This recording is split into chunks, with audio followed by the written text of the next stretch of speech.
વડોદરા મહાનગરપાલિકા વિસ્તારમાં નહીં વધે કર કારણ કે બજેટમાં નવા કર વધારાની શક્યતાઓ નહીવત છે।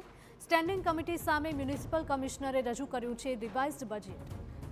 7,609 કરોડ રૂપિયાનું બજેટ રજૂ કરવામાં આવ્યું છે।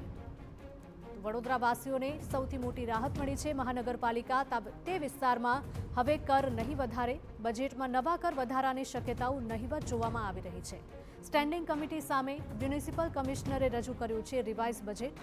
7,609 કરોડ રૂપિયાનું બજેટ રજૂ કરવામાં આવ્યું છે।